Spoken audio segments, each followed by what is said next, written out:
The Secret Garden. Francis Hodgson Burnett. Previously, Colin's tantrums had seemed unstoppable, and his room a prison of fear and illness.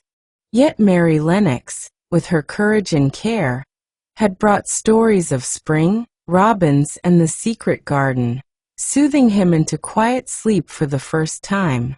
Dickon, with his understanding of animals and the moor, had begun to teach Colin that the world could be full of life, friendship, and joy. And when Mary revealed the secret garden door, a spark of hope and curiosity finally took root in the boy who had known only sorrow. Now, with fresh air, creatures, and springtime scents pouring in, Colin's transformation begins in earnest. I shall live forever and ever and ever. But they were obliged to wait more than a week, because first there came some very windy days, and then Colin was threatened with a cold which, two things happening one after the other, would no doubt have thrown him into a rage, but that there was so much careful and mysterious planning to do, and almost every day Dickon came in, if only for a few minutes, to talk about what was happening on the moor and in the lanes and hedges, and on the borders of streams.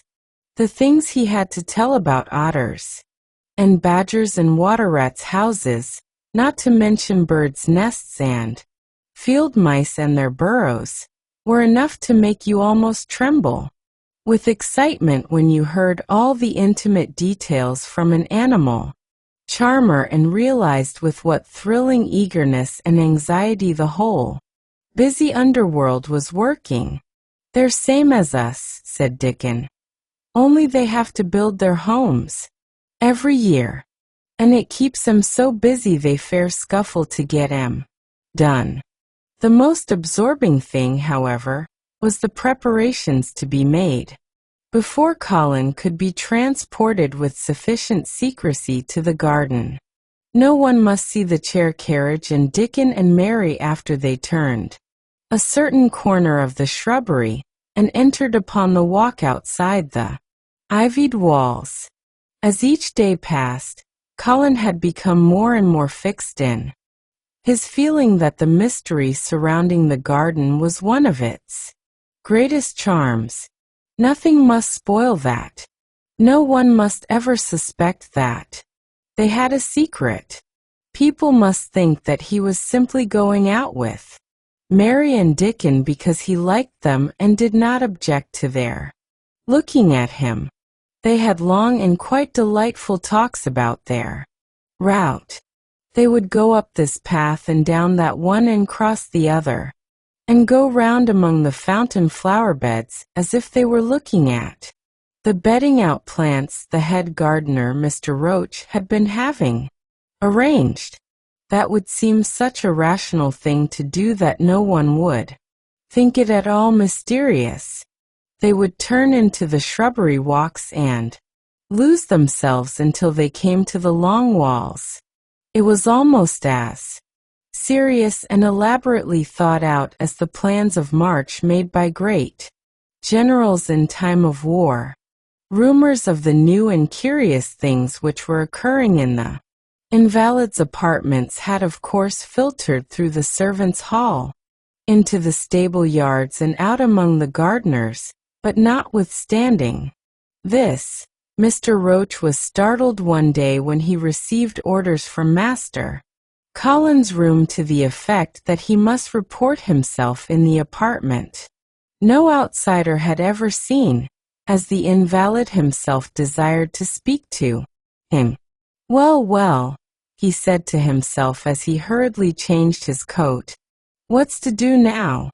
His Royal Highness that wasn't to be looked at, calling up a man he's never set eyes on."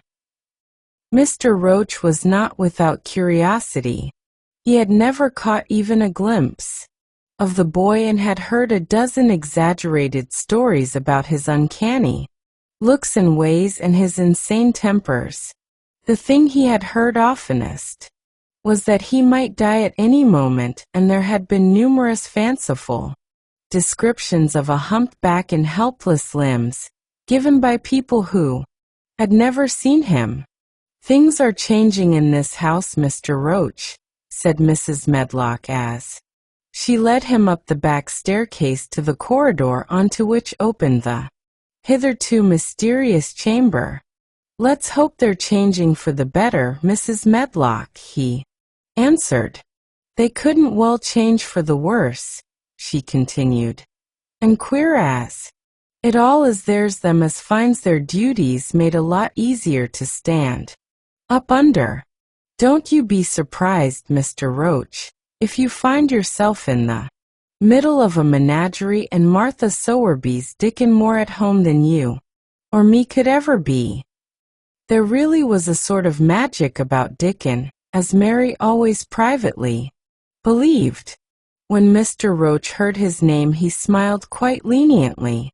He'd be at home in Buckingham Palace or at the bottom of a coal mine, he said. "And yet it's not impudence either. He's just fine as that lad."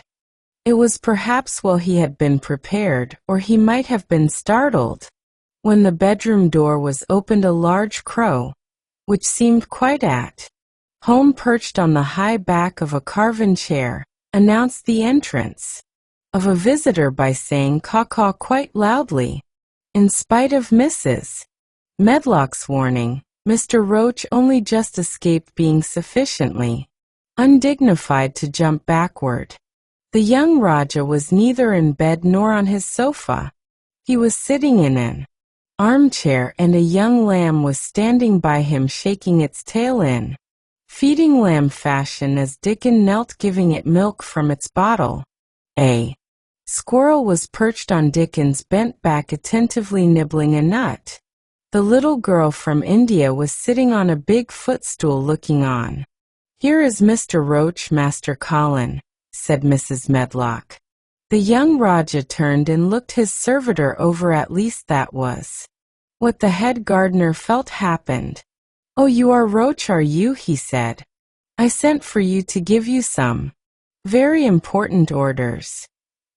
"Very good, sir," answered Roach, wondering if he was to receive instructions to fell all the oaks in the park or to transform the orchards into water gardens. "I am going out in my chair this afternoon," said Colin. "If the fresh air agrees with me, I may go out every day. When I go, none of the gardeners are to be anywhere near the long walk by the garden walls. No one is to be there. I shall go out about 2 o'clock, and every one must keep away until I send word that they may go back to their work." "Very good, sir," replied Mr. Roach, much relieved to hear that the oaks might remain and that the orchards were safe. "Mary," said Colin, turning to her, "what is that thing you say in India, when you have finished talking and want people to go?"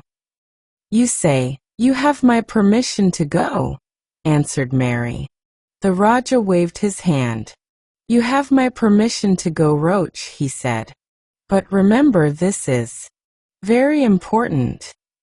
"Caw-caw," remarked the crow hoarsely but not impolitely. "Very good, sir."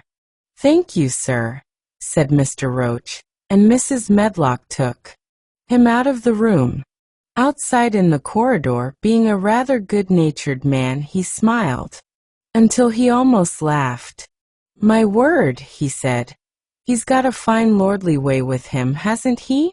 You'd think he was a whole royal family rolled into one prince consort and all."